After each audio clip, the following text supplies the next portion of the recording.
Aloha, this is Clint Hansen with Maui Real Estate Radio and with Maui Luxury Real Estate at the KAOI radio group. You're listening to us at 7 a.m. on all of KAOI's three radio stations throughout Maui County. Today, we have a wonderful guest and our regular co-host, Byron Yap. Byron Yap, please introduce yourself. Byron Yap here with American Savings Bank on Maui, and Excellent. look forward to having this conversation or learning. Yep. And Professor David Callies, thank you so much for joining us. He is a professor of law at UH and he teaches land use, state and local government, and he has authored a great number of books. Probably one of the greatest ones that pertain to this, of course, is the Preserving Paradise and Why Regulation Doesn't Work.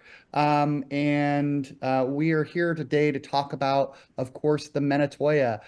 Professor Callies, would you please introduce yourself? Sure.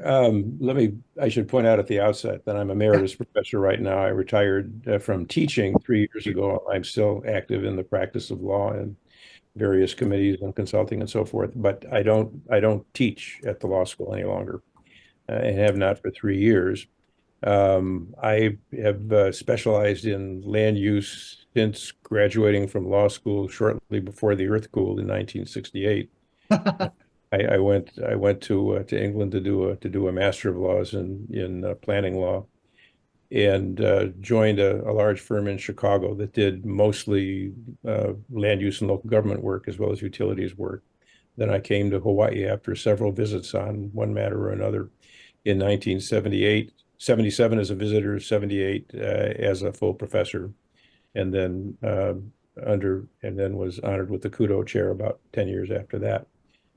And so that's what I do. I'm a member of the American College of Real Estate Lawyers, but I'm also fellow of the American Institute of Certified Planners. So I have feet in both camps, and I did a lot of local government representation on the mainland and did some here as well. Tell us about Hawaii, some of your connections here.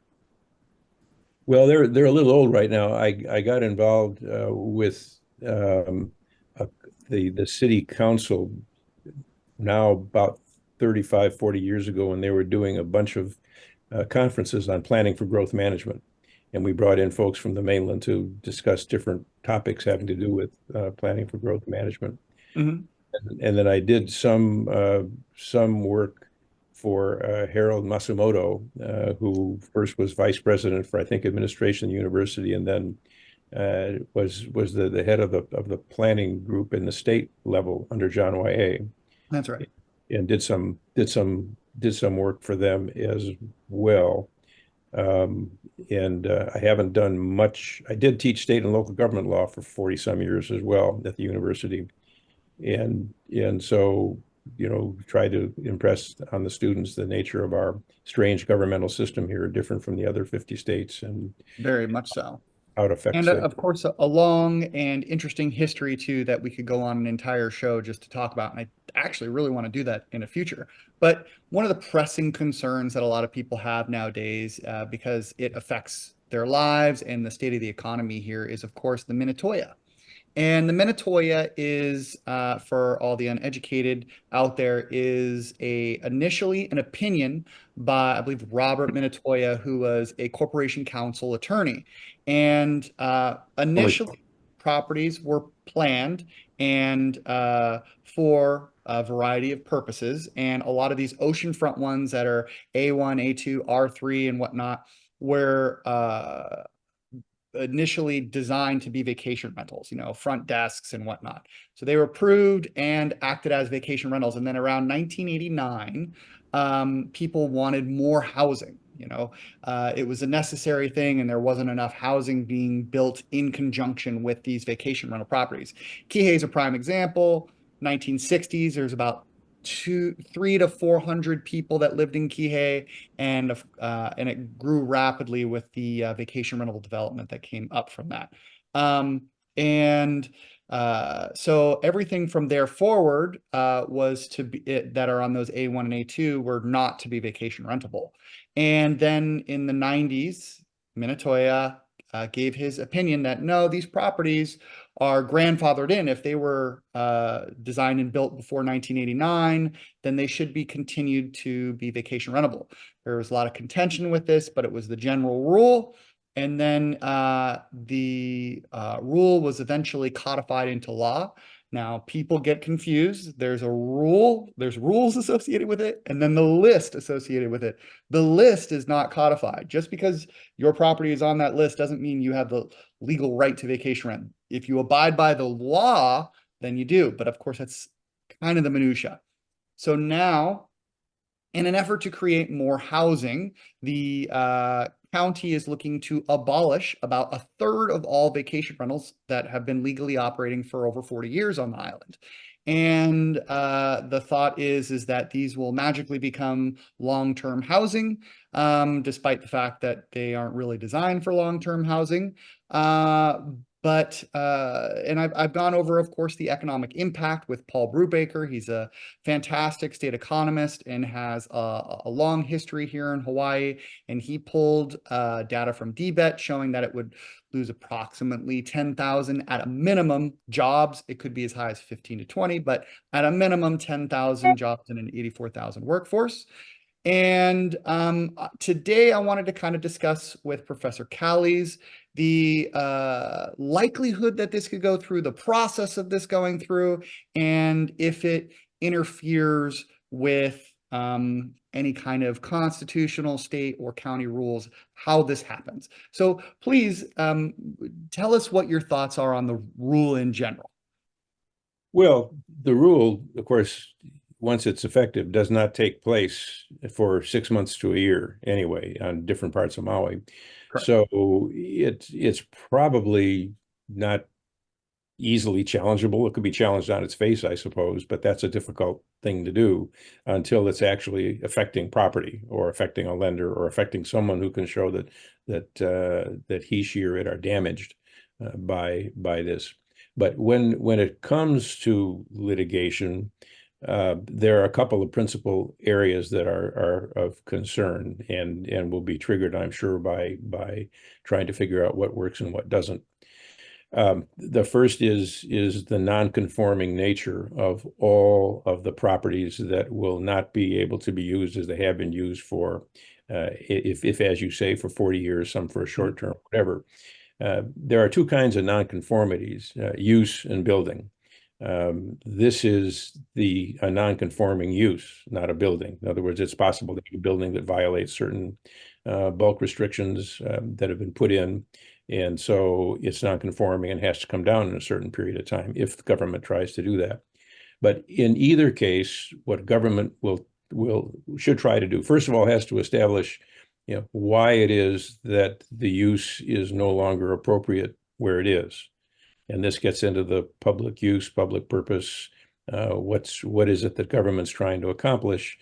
And as you state, Clint, it appears to be the government is trying to ease a massive housing crisis, not only in the state, but also mainly on Maui, with respect to the Maui implementation of what the counties can now do with respect to short-term rentals. And by the way, it's certainly possible. The state can always devolve that power back to the counties, although they have the original power to do that. They can do that whenever they want. So if that's true, then you have the situation. If the county can make an appropriate case for why it's a public purpose, public use, housing shortage crisis, and so on and so forth, then it becomes an issue of whether and to the extent it affects property rights, private property rights. And of course it does. If I've been using my unit in a multi-story building for a vacation rental for a period of time, which is legal for X number of years, and that's the requirement. The private property owner has to show that the use was commenced legally at some point in order to get non-conforming status. And so it becomes a nonconformity, it becomes a nonconforming use, and government generally has the power, though we don't have much litigation in Hawaii, but generally has the power to eliminate that use at some point. And the big issue is, what do you mean by some point? It's almost certainly true that unless you can show that the use is a nuisance, and I don't think you can make a case easily that vacation rentals, they may have been operated in some cases in an unfortunate way, but as a use per se, it's not a nuisance. It's not a junkyard. It's not the favorite in the old language. It's not a house of prostitution. It's not a gambling den. All these things are nuisances which government can eliminate very quickly. But if it's not a nuisance, then the general rule is you got to give the property owner a certain length of time in which to change the operation and do something else. And so that's called the amortization period. It is, as one of my colleagues points out, it really doesn't have anything to do with it. Amortization, as a banker would understand it. And I apologize for that, Byron. But it basically is the impacted value over time is when you say amortized, right? Like they bought it for vacation rental. If they sell it and it can't be vacation rental, that's one thing that does impact value, but it's really the use value that they have from it over their ownership, right? That's correct. And the times vary. I mean, the standard case on the subject comes out of the Supreme Court of California decades ago, in which there was a zoning out or eliminating of the use of a plumbing business in a residential zone. And it was a residential house. So the court said, well, you can still make use of it, just like you can make use of the various units that might be impacted by a Maui ordinance. You can still use them for residential purposes. You can use them for long-term rentals. It's still usable. You just can't make use of it as a short-term rental. So then the issue is, so what's appropriate? I think we established that terminating it immediately probably would not work. So what's a good time? In the Gage case, the county of Los Angeles gave the landowner that had the plumbing business 5 years. And the court said, that's fine, that'll work, that's good, but did not give any indication of, well, what if it was 3? What if it was 1?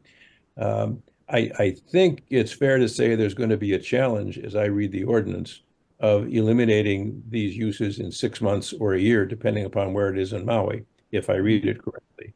That's really short. Yeah. By the time it's enacted, we're talking less than 6 months. So it will depend on the extent to which I suppose the county can make the case that it's really an important thing to do. But the court usually in the past has not dealt with the term of, well, it's an emergency. It's really whether the use is nuisance-like. And the more nuisance-like it is, the easier it is to amortize it quickly. The less nuisance-like it is, the harder it is to amortize it quickly, but because the courts will balance the effect on the user's property rights. And so this becomes an issue in enforcement. So I think probably the biggest issue is going to be this nonconformity issue and how long the landowner has or the unit owner has to terminate before termination. And I'd be surprised if the court didn't say, well, 6 months to a year is given what's going on around other parts of the country. There are a lot of cases are old. Some of them are not necessarily. It's just an untenable time period, basically. It's short. It's very short for amortization period. It comes close to immediate termination. And in most mainland cases, if it's like 6 months to a year, there are a number of cases that have held that that's too short. Very, very short. So and then the other issue is vested rights, and that relates to it, but we can get into that at some other point. Let's kind of change gears a little bit. And one thing I want to talk about, of course, is pertaining to the law. But one of the things I'm a fan of is some of your writings. And you wrote a book, and actually a first and second edition, Preserving Paradise: Why Regulation Won't Work. So if you could start and talk about why you initially wrote it, the change to the second division, and then how this might pertain to the elimination of such grandfathering. Well, Preserving Paradise sort of came in the middle of the 2 editions of Regulating Paradise. We never did do another Preserving Paradise, but we did do Regulating. Oh, yes, sorry, Regulating. That's okay, no worries. That was done twice. Yes. The one 10 years after. The main thrust of why regulation doesn't work is that it doesn't really encourage anything. If anything, it just puts brakes on whatever one can do. So the basic thrust of the book is, it's not a great way to undertake, you know, positive planning for growth and management. And so that's it in a nutshell. Hmm. And of course, uh, as that goes, and I mean, to me, the way that applies to it is you've seen this jump in building from, the 1960s when they decide to work towards vacation rental properties all the way up until, the 90s. And then from there forward, it was like everything changed at that point for Maui County. And you saw a great reduction in the amount of housing get built, and of course, almost complete halting of regular TVRs that are owned by people. So to me, I think there seems to be like a correlation, parallel lines associated with, because additional housing didn't get built at the same pace at which it had been in the past compared to the demand that's needed for it. I mean, the demand just grew and grew over the decades to now we're at like almost a 10,000 plus home shortfall. So is that kind of, even though the inability to build vacation rentals is not related to housing specifically, but still we see that parallel nature of a lack of building overall. Is there, do you notice that in there? Like, is there a reason for that, or is it Well, just a random connection that I'm making that isn't there? one of the issues that we tried to deal with in preserving paradise, why regulation doesn't work, is that whereas almost every regulation that's imposed has some sort of public purpose behind it, whether or not it's a good one, we could debate. But the regulations, one at a time, generally were all well-intentioned. When you put the package together, including our multiplicity of plans, which in all four of the counties have the force of law. They're not just, documents that you kind of look at and decide where things go. They have the force of law. All of in Honolulu, the development plans. I'm not sure, can't remember exactly what they're called in Maui, but I should be able to come to maybe community plans or something of that sort. But they have the force of law. The problem is that we have a plethora of regulations and we don't take any away. Um, there were certainly some other factors involved, but Koa Ridge and Ho'opili are good examples in Honolulu. 20 years plus to get a spade in the ground from the inception of the regulating process. We overregulate. We overregulate by a long shot. You can see where development is taking place quickly, whether or not you think it's a good idea. On Oahu, for example, we're looking at Kaka'ako, which is run by a state agency, controlled by a development controlled by a big plan. But if you fit the plan, you get a building permit. You can move within 18 months to 2 years from the time you conceptualize your development and start digging. Yeah, I know one developer that actually did that. It's going to be years, if not decades, if you're outside that special development district controlled by the Hawaii Community Development Authority. So why is development going fast in Kaka'ako? Because you don't need to deal with city and county regulations. Yep. And of course you have the land zoned urban by the state level. But it's a long process if you're starting with greenfield areas in the ag zone before you can finally get a permit to do anything, even when it's in the urban growth boundary, if it's in the agricultural area.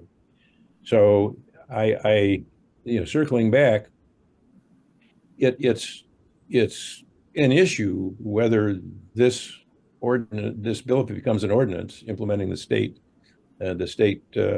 passing of control to the counties, is going to really affect what it's supposed to do, which one understands is to eliminate or at least help out with the housing crisis. And we all agree we have one, but you just look at the figures on Maui, thousands of units over a period of a few years, trickling down to a few hundred over the next few years. It's just not being built. And there's a limit. Look what happened when the city council 10, 15 years ago in its wisdom decided to put a 50% low-income housing requirement. Nothing got Nothing happened because you cannot make it work when every third unit has to be affordable and there is no state subsidy for that affordability. It just doesn't pencil out. Otherwise, you're building houses that nobody can afford to build on your two market units. So now I'm practicing economics. So I'll have to apologize to Paul. Paul's going to call you up. He's going to be very mad. I'm sure he will. He probably will send me something. So it's again, the thrust of why regulation wouldn't work is that it cramps the construction process. It makes it very difficult for something to pencil out. And so Yeah, and I mean we are seeing an improvement for sure associated with the reduction down to 25%. But what I'm seeing instead of more building of affordable housing, which we need 10,000, I'm instead seeing them lower the number of homes that they're building in the most important, like not most important, in a very important demographic, the median area, and the density is shrinking and it's becoming larger, units so that they can sell them for more money, so that they can build fewer of these affordable ones that they're going to be losing money on. So, to me, it seems like there needs to be more subsidy associated with, like putting money into other areas like Nahalio, Maui, which is a community land trust, or putting in massive infrastructure plans and actually having an attack like you're saying, Ka'ako. But without that major focused effort to build a new town or create a centralized housing system where there's transportation to the places that people go and work, you're just not going to see enough affordable housing. Now, my question there is there any means for us to deregulate, or is it just too difficult of a process to actually do that the way that our system is, or has what the state has done now made it an option? I don't what the state has done, as near as I can tell, is sort of, content neutral, if you will. I mean, I don't think it helps or hinders either way. It's the process is very simple. It's a matter of the political will and who's going to do it. You can clearly fast tracking works in every area. The Hawaii Community Development Authority has authority. It's a one or two step process, and that's the point. Well, I've seen fast tracked developments get shot down many times though as a result of NIMBY. So yeah, well, it takes a certain amount of I suppose intestinal fortitude to go forward when NIMBY, not in my backyard folks come out. It's certainly happening not only in Hawaii, but I'm sure all over the country on this notion that you can suddenly convert single family zoning by abolishing single family zoning, you can encourage, lots of units. higher density. In fact, not that many units get created and not nearly enough to deal with the shortage. And if you simply allow a lot to be subdivided, you have two expensive houses on it rather than one. And in fact, if they're new, each of them might be more expensive than the house that was on it in the first place. So I'm not I don't, it's fine if folks want to do that. I do sort of bristle at the term, let's abolish zoning. Actually, most folks, if they really looked at it, would be appalled at having, commercial uses, high density smack in the middle of the neighborhoods, and that's what zoning prohibits. There are lots of things zoning does that's very good. The attack is on the single family detached zone. Yeah. And well, let's just say instead of getting rid of zoning altogether, what if you change it so there wasn't, Euclidean zoning? So instead, make it more that you could build housing anywhere, whether that's agricultural, commercial, residential, industrial, like make housing a right as opposed where people can build as opposed to constantly asking permission. Well, certainly that would help. In Hawaii, of course, you want to carve out the conservation district. I don't think anybody is going to start 100%. commenting on that. But since, nearly 50% of the land in the state is classified ag, and the kinds of houses that are permitted of right are so-called ag subdivisions, which are large lot, That's for rich people.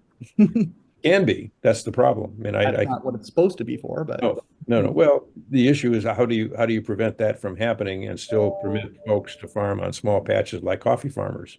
And I have no good answer for that. It's the Land Use Commission has been wrestling for a way of doing that for decades. How do you permit one without encouraging the other? We probably don't need a whole lot of so-called fake farms that go for well into seven figures, but we Mhm. don't affect the local folks that are a family-oriented enterprise on a piece of agricultural land and do want to go forward. But sure, it would certainly make a certain amount of sense, depending upon the quality of the agricultural land, to permit that building. But where it usually comes a cropper is infrastructure. I mean, agricultural land is not heavily infrastructured. Precisely. To make that into a verb.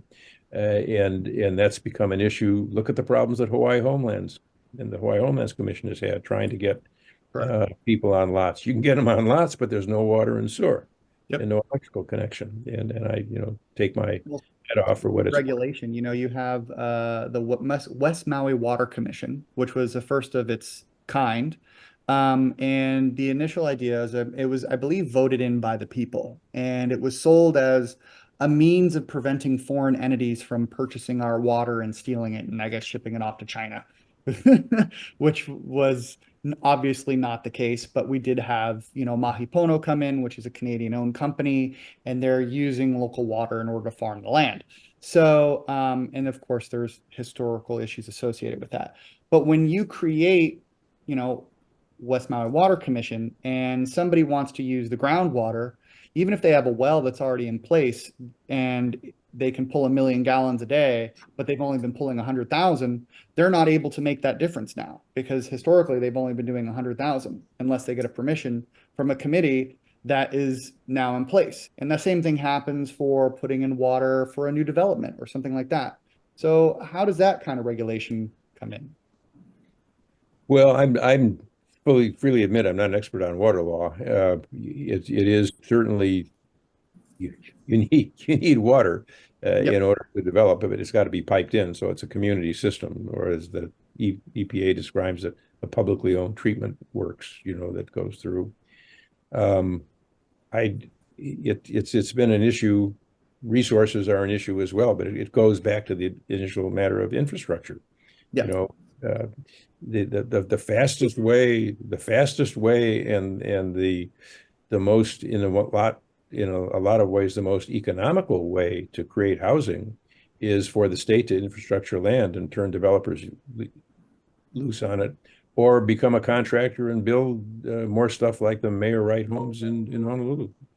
So that's what it comes down to. I mean, I see over and over and over again is that the state has had more of a band-aid approach to our infrastructure, and they have not really issued a bond in order to increase our limited infrastructure so that that is available. Because, we're on an island, Maui. It's smaller than Oahu, similar, weather patterns to Oahu. So it's not that we don't have enough water. It's that we don't have enough transportation and water storage in order to create housing on the island. And it's hard to ask a developer in order to build water, water infrastructure for their development. So again, nothing gets built. So of course, that's not why we're here to what we're here to discuss today. No, that's fine.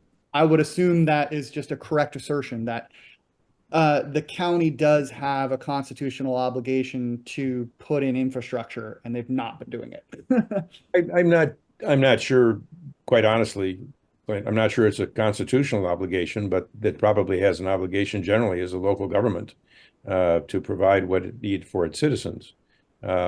If you, Yeah, I think it's a constitutional regulatory commitment, but not necessarily a commitment to put in the infrastructure. that can be an issue, right? And you're talking about state constitution in any event. Yeah, exactly. State constitution, correct. Issue. Yeah, fair enough.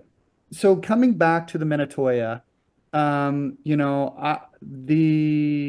uh, it- would you think, I mean, obviously it's hard to come to the point of constitutional taking, right? And it's more after the fact, like how do we determine stripping these property rights? At what point is the line of constitutional taking? Is that something that we determine now, or the damage is done and then in 5 years when a property is worth significantly less and the associations are bankrupt, like how do we figure that out? Well, again, it's possible to attack the ordinance, the bill once it becomes an ordinance on its face, and say this is what's going to happen, and so we need the whole thing needs to be rethought and struck down as a matter of federal constitutional law. And you're accurate. That's tough to do. It's easier to do it when you can actually say my property has been adversely affected, and thereby, it's clear this is not going to be a Fifth Amendment eminent domain taking. There's no attempt to take over the property by the government, and there is no accidental taking over the property. What you're seeing here is a substantial reduction in use rights, and this is in fact what regulatory takings are all about.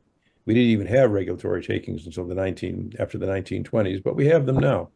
And there are two kinds, and they both apply to Maui. There's the taking of what the court called all economically beneficial use in the Lucas case, which I think you mentioned a couple of times, Lucas versus South Carolina Coastal Council. And Yeah, we probably don't have that because there is use left. There's a residential use left. And so it would be almost impossible to do that. But in another case, Penn Central Transportation Company versus City of New York, the court articulated a test for partial takings. And so that's probably what one would try to argue in this case as landowners with respect to what the county would have to defend against. So there are two parts to that taking, that regulatory taking. One is the effect, the economic effect on the landowner, and in particular, whether it adversely affects their investment-backed expectations. the 14th Amendment, right? So, well, that's fifth. Oh, the That's fifth. It's fifth. Fifth Amendment, and so that's a regulatory taking without compensation. It has in the past not been easy to prove and hard to get into federal court. Now it's easy to get into federal court thanks to a recent decision by the U.S. Supreme Court. You no longer have to go to the state court first and see what the state court says and then go back to federal court. You can go right to federal court. In this state, at least 5 years ago, we got a new state Supreme Court, so who knows? But the federal courts here were more sensitive to landowners' issues and less inclined to rule regularly for the government than the state court. The state Supreme Court tended to be pretty regulatory oriented and not that careful of individual property rights when the issue came up. And now we have relatively three new justices. So there's a five justice Supreme Court. Could change a lot. I don't. It's hard to say until a case gets before it. But it is difficult still to successfully mount a regulatory taking challenge. You have to show that your investment-backed expectations have been frustrated. And you have to prove that the economic effect on you is pretty serious. You maybe that some of the landowners or group of owners of the units can prove it. It seems like a pretty straightforward argument, but obviously going to court and proving your argument is different from making it. But I mean, these properties have loans based off of income, and now they're not going to be able to make that income. So it's pretty straightforward. And then if they're not able to make those payments as a result of not being able to vacation rent, I mean, it's not, there's never such a thing as open and shut case, but it's an argument to make for sure. It can. And you mentioned the 14th Amendment, which has another piece to it, which is very useful. The 14th Amendment prevents aside from applying the Fifth Amendment to the states, which it's often cited for, it also says that you can't take private property without due process of law. And there's two branches of that, substantive and procedural. I don't know enough about the processes involved with respect to the Minatoya. It's complex. The Minatoya Rule, the Minatoya Ordinance, and the exceptions and so forth. But I suppose one could take a look at the process and say, you violated my procedural rights. That wasn't done properly. Thus, for example, if one were to be denied a coastal zone management permit without a hearing, that would be a violation of one's procedural due process rights. But the substantive ones, which are difficult to show for a variety of reasons, has one piece to it that might be very important in this case.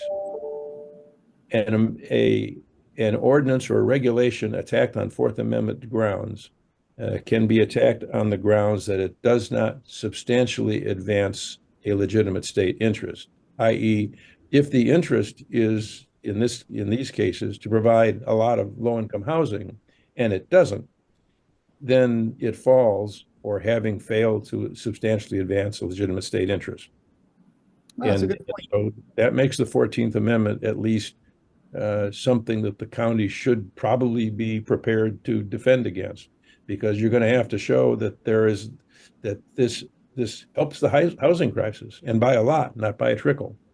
So this used to be a part of the Fifth Amendment takings, but in a Hawaii case, it got to the U.S. Supreme Court, Engel versus Chevron. The Supreme Court, in a rare instance, says, our bad, we screwed up. We should never have had substantially advances as part of the Fifth Amendment case. It's a 14th Amendment case. And by the way, you guys didn't claim anything under the 14th Amendment, so you lose. But if they had, it's an interesting question. That had to do with service stations and whether what a government agency was doing really did reduce competition and lower prices.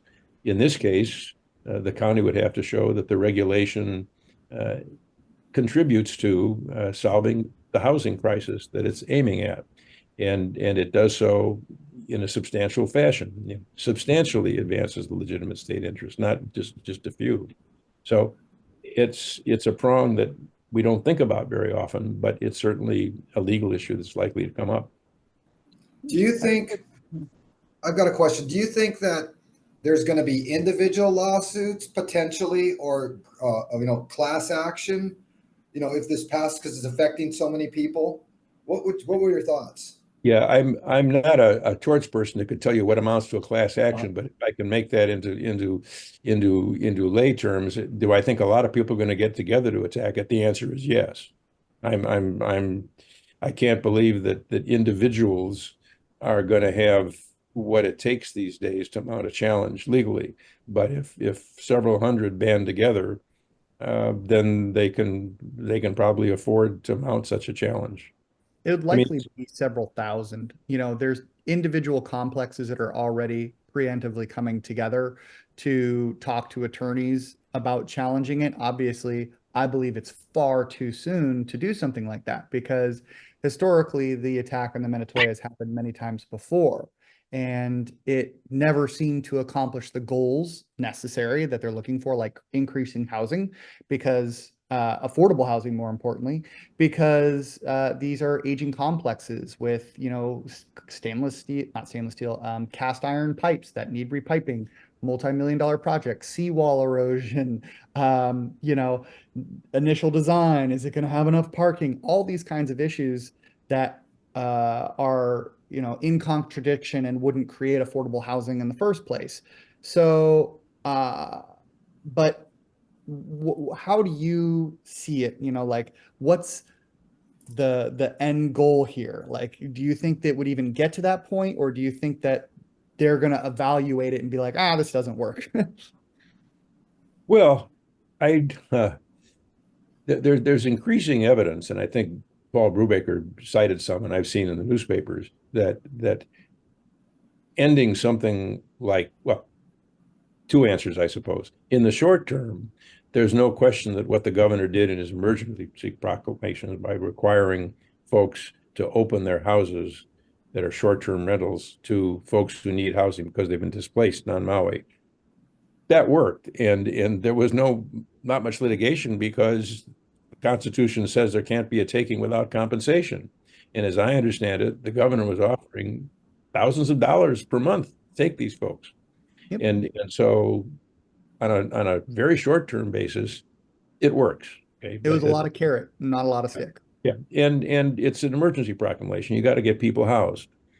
Going forward in the long term, I just I just have some real doubts that um, phasing out short-term rentals is going to end up solving even a middle-class housing problem, let alone one that has to do with folks who are below the median income and are needing affordable housing.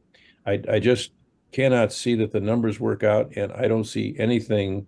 I certainly haven't made a big study of it, but I don't see anything in the news media or anywhere else it indicates that that works long term. It's like set asides, even at the 25% level, to get 1,000 units of low income units, you have to build 3,000, okay, or 4,000, and then Yeah. 25% of them get in there. When has any county come anywhere near 4,000 units in the last 20 years in Hawaii? And the answer is zero. When have we even come to 2,000? So it Less than helps. 500 every year. Someone like Stanford Cars uses a sharp pencil, gathers in all the requirements from other developers, and builds in Kaka'ako, notice, a 220 or so unit building in 2 years, largely rental, if I recall correctly, for people of modest to lower economic means. That works, but that was 200 and some units. Yeah, okay, In that's a that's nice. 10 times 200 the population units, of Maui. and we need thousands a year in order to solve this problem. The last figure I saw was that over the next 3 or 4 or 5 years, we need to build 50,000 units. This is not going to come from the private sector, and it's not going to work by an ordinance that abolishes the Minatoya Rule. I don't see the connection. I don't think it's likely. If we're looking at stuff that worked before, in 10, 15, 20 years ago, uh, under the Waihee administration, there were these Weinberg villages that he created or had built Yeah, area on Oahu. Weinberg. And 25, 30 units stick built on state land, okay? And infrastructure was there. And they were not fabulous. They were, I think, one bedroom, living room, dining room combination, small shower, but they cost between $20,000 and $30,000 each to put up. Yep. And there were 4 or 5 such villages. I don't know what's happened to them, but that's certainly an economic way to build a lot of units quickly. The other way is what the governor did with respect to state property near Queens Hospital when there was a 10 or 15 unit set of buildings quickly put up for homeless people who had been served by Queens, but were beyond staying in Queens. So they stayed there. You notice in both cases, the government provides the land, the government provides the infrastructure, and then hires a contractor to build the units. And the same thing could be done with respect to small units on a large scale.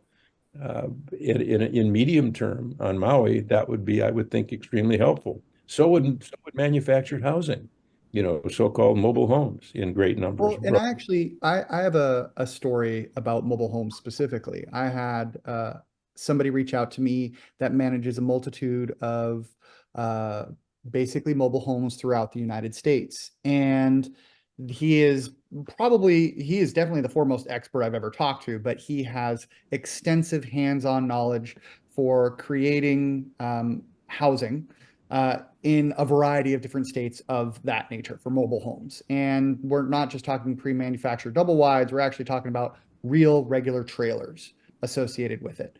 So he was willing to put up a project that he was willing to lose a little bit of money to break even. And the depreciation and infrastructure costs would, of $50 million means he would need it for a minimum of an 8-year project. So the mobile homes renting at a modest, $1,200 to $1,800 per trailer, and that could be used for disaster relief workers or, Sure. locally housed people, something along those lines. Um, he would need it for about 8 years. He would prefer 10 to 12 years because then he could make a little bit of money on top of it. And first of all, the county said absolutely not. The only way you would be able to build something like that, which there's literally no allowable regulation for it, is that if you individually sprinkled every single building, which of course is cost prohibitive, and not, and they're metal structures, too. And normally, it's the design of the complex itself that prevents fire. Sure. But they're not willing to take that into account at all, the fire regulations. And then in addition to that, they were only willing to give a dispensation to building laws for 2 years. And we're pretty much, at a year now, and we aren't even scratching the surface on the necessary emergency housing for whether it's workers or displaced people at all. Right. So again, it's these regulations that get in the way of having a substantial impact on any level or any type of housing, whether that's emergency based and or mobile home based. And that's the problem that we're seeing over and over again, is that the county is trying to fix a problem, but they're just making it worse. Yeah, well, as before said, I mean, in a way, they have at least two, if not three problems. Immediate housing, which is pretty much tailing off right now for the victims. Intermediate housing, which may be from anywhere from 1 to 4 years, while Lahaina rebuilds in some fashion. And then what happens permanently? What kind of housing is going to be available? Right now, I think the governor is for whom I have the greatest respect, is working very hard, and I think actually so is the mayor, to try and cut through the tape and get something up. But we need to get the stuff up in 6 months to a year, and it needs to be good enough to last 3 to 5 years. That's kind of what we need to do, and we need hundreds and hundreds of units like that. Now, everybody, Thousands and thousands. well, thousands of permanent housing. Yeah, thousands of permanent. Let's say a couple of thousand semi-permanent. Taking state land and putting several hundred units on it is that's infrastructure, or provide the infrastructure, is the fastest and most economic way to do it. And as one of my colleagues from the mainland used to say, and he's obviously not original with him, there ain't no such thing as a free lunch. So someone has got to pay. And if you put it on the development community, it's going to be the low-income housing requirements all over again. Nobody's going to build because they can't make money. Well, that was the thing that I was very surprised, because this guy that came in was willing to lose money. It was just a question of how much money was he going to have to lose. And basically, they wanted him to lose 95% of his money. And, and he wasn't going to do it. And I get it. The construction industry is not wild about not having stick-built housing. They don't like manufactured housing or modular housing coming in. But at some point, especially now that we have the disaster that happened in Lahaina, somebody's going to have to do it. I mean, people ask me, and I'm going a little bit off message here, but a couple of people said, "Well, what would you do in order to rebuild fast?" And I'm sure I made a huge number of enemies by saying I would turn it over to the Hawaii Community Development Authority. It's a state agency. They have a good track record. People don't necessarily like what's gone up in Kaka'ako, but they have a huge track record of getting stuff up fast. And let's have 6 months worth of hearings. People agree, but have to be bound by the majority in the last instance of what the plan's going to look like, and start rebuilding Maui. Start rebuilding Lahaina. The chances of Front Street staying where it is somewhere between 0 and 0. It's too close to the coast and what's happening in global warming. I'm not sure you could armor enough of the bay to make that work. But one could start, if one has a state agency with the power of eminent domain to condemn holdouts, and just start building. That's the long term. But the short term, the state still has to do the equivalent of Weinberg villages, or what the governor did on state land opposite Queens. Get units up obviously can be done. He did it in what, 3 months or less than that? Yeah, it was You very can do impressive. it, and local folks can do the building, but it has to be. Hawaii too. They have an excellent, history associated with the coming back after the hurricane. I mean, they were able to build back their housing very quickly. I mean, Very there's not quick. just national, there's local examples of how to get this done. And they don't Exactly. seem to be taking the precedent and running with it, you know? Exactly. Which, to circle back to our subject, I don't see a path forward that abolishing the Minatoya rule and making all these non-conforming is going to contribute much to the supply of low to moderate income housing, let And alone that's housing. who is it to make that argument? I mean, isn't it that this county would have to before passing this law would have to show that it actually substantially increased housing, like, or do they just pass it and see what happens? Well, my guess is they'll pass it and see what happens because, short-term rentals are an easy target, right? You got people coming in that are not from Yeah, they're here. not voting. And some of the people who are investing in the housing are not necessarily, although I think a large number of them are local, some of them are not. So it's an easy target. The county is not going to be responsible until somebody sues and say, okay, where's your, After damages. where's your purpose? Or under the 14th Amendment, show me how this is substantially advancing the legitimate state purpose. Housing is legitimate state purpose, affordable housing, but I don't see the substantially advancing. Yeah. I freely admit I haven't seen the numbers, but I'm betting that Paul Brubaker has numbers that show that it's not going to work. Yeah, I mean, in fact, it actually does the exact opposite because these transient vacation rentals do more to subsidize and pay for housing than any other property class on the island. In the last 3 years, it generated nearly $40 million to go to the Affordable Housing Fund. And of course, you start building that fund from these various property types, it's a perfect opportunity to issue a bond and use those income streams to pay for that bond and put in infrastructure specific purpose built for affordable housing. So, and then in addition to that, once those properties get built, you get tax revenues from that to pay for that bond even further. And I mean, to me, it's so obscenely obvious to use obvious economic mechanisms to subsidize and perform the tasks that is the obligation for the county and state. But instead, they want to take from one group of people to give to another, which to me seems to violate, a variety of constitutional rights.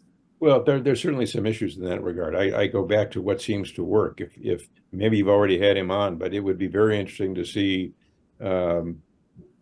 It's not really apples and oranges; it's a variety of apples. But to see what Kelly Watson has to say about how Kelly he's Watson. planning on going forward with Hawaiian homelands. I mean, he's got a pile of money, and from what I can see, he's looking at long-term, using it to get some long-term housing up by putting it into Yeah, infrastructure. let's get the Hawaiians back in Hawaii. That's for sure. That's And gotta be a he's target. good at it. I mean, he's done this before. I can't believe he at his he's not an old man, but I'm surprised that he decided to go back into the Hawaiian Housing Commission chair after having had it years ago Mhm. under the old system. But he's got a lot of money. I think he's got almost $1 billion now. If you look at the other amount accumulated, there is no reason why that model could not work for low-income housing generally in any county. Yep. It's a question of how he's financing and putting it together. I don't think that the fact that it's the Hawaiian Homes Commission gives him any particular financial advantage. He's still got to figure out how to put housing on infrastructured land, and he's obviously got a plan to do it. So let's go and change gears a little bit. I mean, we're talking about more the state regulatory constitutional rights on the Minatoya, but we did kind of trail off many times about actual solutions for creating housing.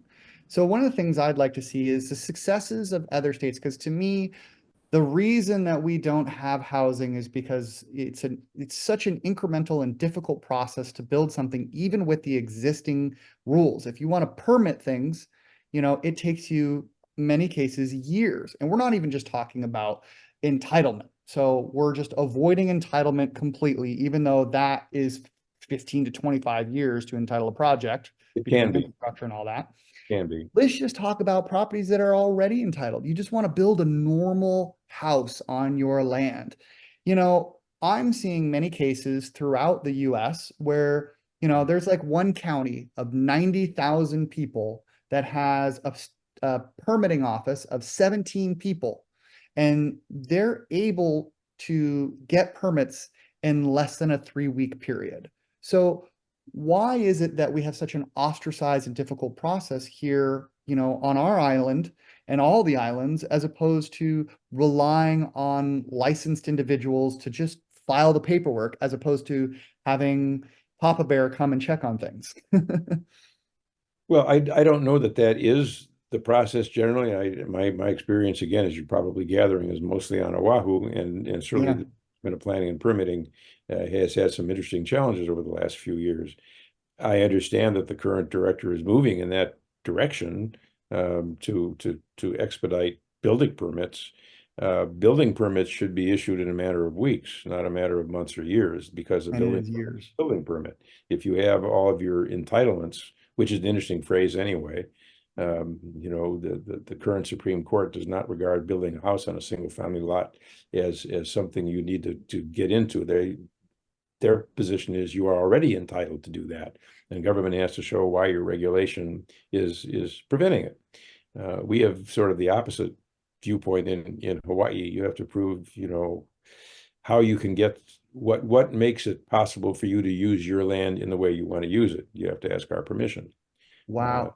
Wow. Either That's tough. that's been true since I came here 45 some years ago. So we do have a different view, and we don't have a whole lot of cases that affect that view one way or the other. It's certainly not the way the federal courts have looked at it. At least this is the U.S. Supreme Court. So the answer, I guess, is that yes, the building permit process should be far more automated. I think that although they have proceeded from good and honestly felt public interest, you have to look at all the litigation by the various groups like the Sierra Club, Life of the Land, Legal Defense Fund, Native Hawaiian Legal Corporation. A lawsuit brings everything to a screeching halt. There are very few developers on the mainland, let alone here, that are willing to proceed while the matter's in litigation. And litigation can take years to finish up. If you start in federal court, you're entitled to appeal to the Ninth Circuit Court of Appeals, which is very regulatory friendly. And that's a 2-year process right there, let alone your litigation in federal court, which may take a couple of years to complete. So that's 4 years right there. The chances of getting review before the U.S. Supreme Court are small, but most, they take 80 to 90 cases out of several thousand cert petitions filed. But who's going to go forward based on a federal circuit court decision while there's a cert petition pending before the U.S. Supreme Court? So add another year. So even under the best of circumstances, if you want to jump in and throw a monkey wrench into a project, you can create a 5-year delay. Easily. It's a permutation of what's going on in the national level right now, and how various cases against our former president are proceeding. They are not very fast because there are so many ways to appeal. But circling back to your question, but yeah, I mean, if building permits came out faster, that would be helpful. But once again, if government were doing the work, to some extent, they either don't need or can get a building permit much faster.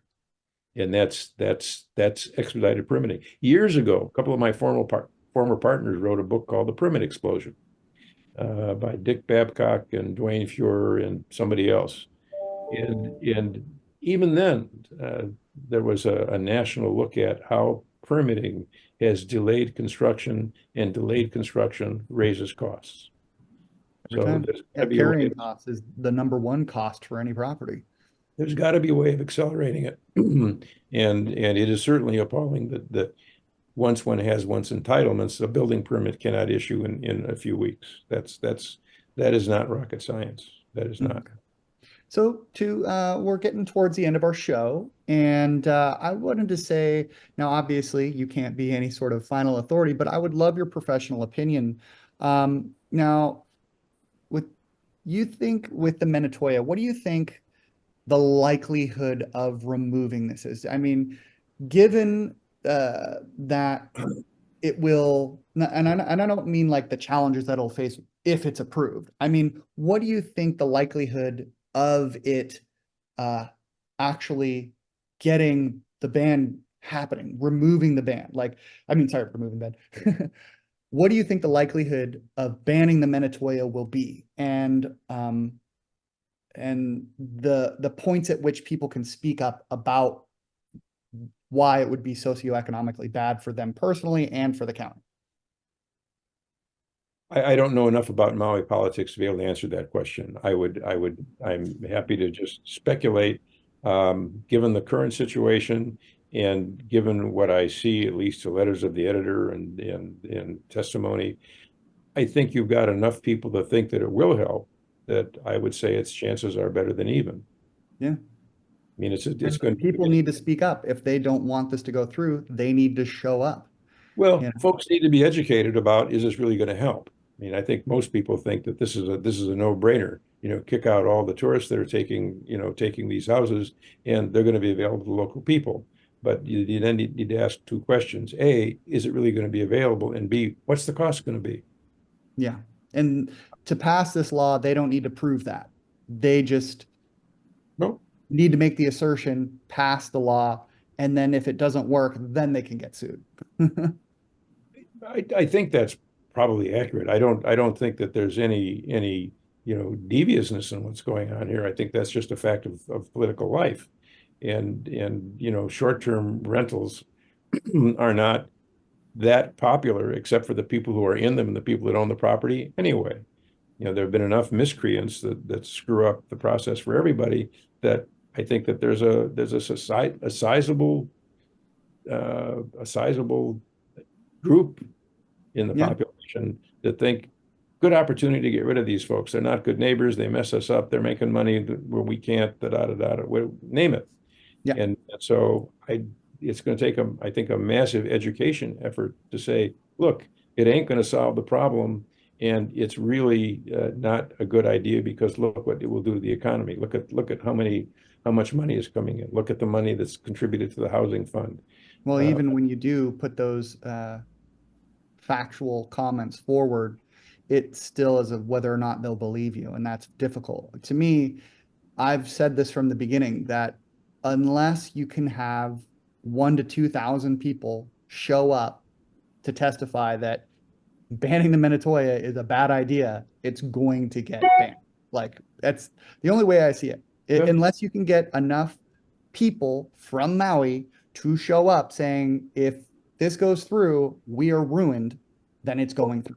Yeah, I think you're probably right, and I sympathize with that. For what it's worth, I came in to testify over the affordable housing percentage, 25 years ago, and everybody that spoke said the same thing. This is not going to work. Development's going to stop. Nobody can afford a 50% set aside.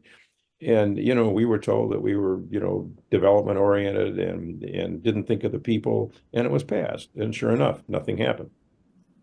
That's how it goes. I mean, the numbers, that's the problem, is the numbers don't lie. I mean, obviously you can bend the statistics, but I'm out there and I'm posting statistics that if this goes through, it's going to remove at least 10,000 jobs. And that's a very, very conservative number. It'll likely be significantly larger than that. And people just say, "Oh, you're crazy, you're fear mongering." And it's like, no, this is real data. I mean, these are professionals that are stating these opinions. I'm just interviewing, and Yep. people really feel that there's a lot of ulterior motive. And at the end of the day, a realtor, if there's a bunch of panic sellers going out there, I'm going to be doing great, because more inventory on the market means more sales, and I'm going to be making more money. Yep. And I don't have any short-term management at all. And so I'm not going to lose whatsoever. In fact, if this goes through, I will likely make a lot of money. I still don't want it to go through because it's going to be awful for Maui's economy and people and not attack the root of the problem. We have had a functional system in place for building money to create affordable housing for like only a few years now. And then that system is going to all come crashing down before it was able to build enough capital to actually create housing. It's just the most Maui thing I've ever seen. Yeah. The neighbor islands often see things differently. That's, Isn't that the truth?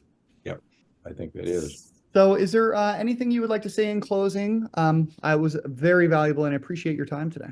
Well, we kind of went off into other areas, I think, but I not really. I mean, I think the legal landscape, I think, is fairly clear. It's going to depend on nonconformities and law, nonconforming use law, which we have very little in Hawaii, and vested rights law, and there we have a lot of case law, and I don't, if the bill goes as it is, and you're talking about almost immediate termination. You know, there's a great article that appeared in the UH Law Review years ago called Arrow in Time. Ken Kupchak wrote it along with, I think, Robert Thomas and maybe Greg Kugel, or maybe one of the people that was an associate. The rest of the authors sort of fade, but it's an excellent summary of what it takes, how nonconformities work, and how vested rights work. And folks that are thinking of suing in that area should probably dig out that article and read it. All right. It's pretty important. Byron, do you have anything you'd like to say specifically in conclusion? No, I've learned a lot. I mean, I like listening to it. It was good. You know, I think it's a challenging issue. I can, you know, there's both sides of it. And I still go back to the time when Maui, the best time Maui had growth was when this county was involved in building Kahului. I mean, all of Kahului, you know, they were putting out what 3,000 to 5,000 homes a year, and that was county involvement. And I really think that's what needs to be done here in Maui is the involvement by the county. No doubt. Absolutely. Yep. Well, thank you so much. I really appreciate everybody's time. Again, Professor David Callies, you want to reintroduce yourself on our way out? Yeah, David Callies. I'm Emeritus Professor of Law, taught property, land use, and local government law for 40-some years at the university, and that's what I still pretty much do for a living. Awesome. Nice. And Mr. Yap. Byron Yap with American Savings Bank. Good day.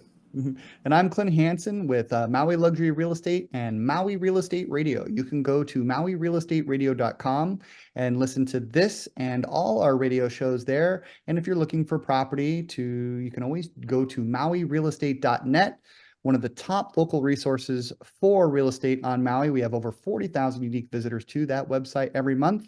And thank you, and we'll see you next week. Aloha.